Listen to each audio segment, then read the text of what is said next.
Hi everybody. So I think it's been well said many times in many circles that the road to success is lonely, and it's also lonely at the top. And I just want to talk a little bit about just how, to a larger extent, that is so true and quite profound, because it's also found in the Bible. And as we find Jesus, in his last steps on the earth, towards the end of the ministry on the earth, he's overwhelmed by the journey he's to take. He's overwhelmed by having to go through the trials and tribulations and to be crucified and so forth. So he asks his three friends, I'll call them friends as much as they were disciples, but those were the three in his closest to him, and he says, let's go pray.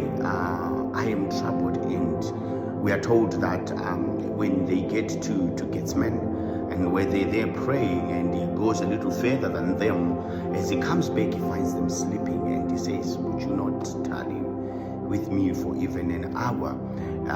It shows that even though they meant well, they loved him, the weight of what he was carrying was heavier on him than on them.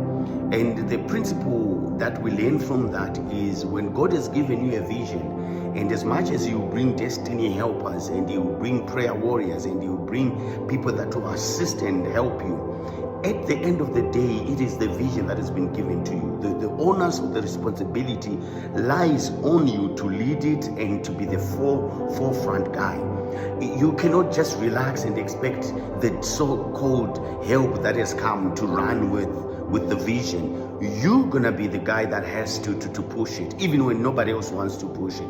You're gonna be the person that has to stand when everybody else is tired and they can no longer stand, because it's been entrusted to you. So many a time we make the mistake of wanting to wait for help, and then when things don't go accordingly, we blame our circumstances, we blame our friends, we blame our families, and we say, if this person had shown effort, if this person has helped, if this person had given me assistance of this and of that, I would have been so far. Not realizing that God has entrusted that vision to you, and you must be the vision bearer. You must be the hardest running team member of that team. You must be the guy that is willing to put the extra effort when everybody else has given up, so that at the end of the day, you know what you carry. And the same with Jesus.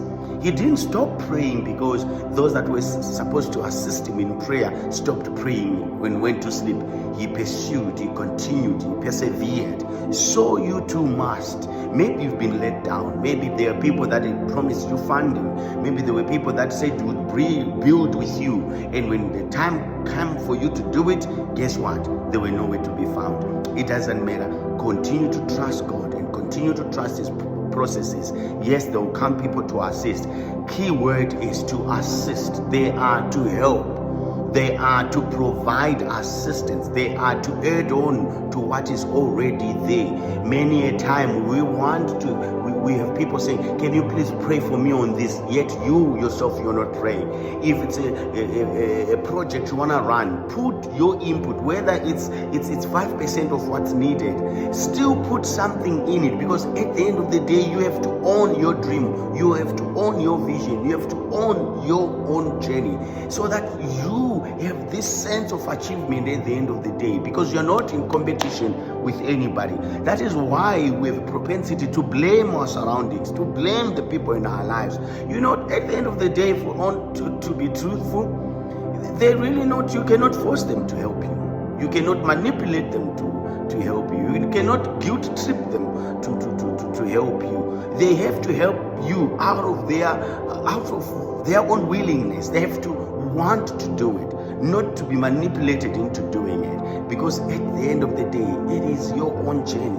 Own it. And lastly, one of those things that I've also come to understand is, with a lot of people, we come to a space where we are surrounded, and we've been surrounded for so long, that when it's time to move on and God has spoken and say, now it's time to move, you are unable to move because the people around you are unable to move with you. Hence, you are killing what God has given you. You are bearing and you are delaying where God has called you to be, because the people surrounding you have no understanding of what God has called you to be.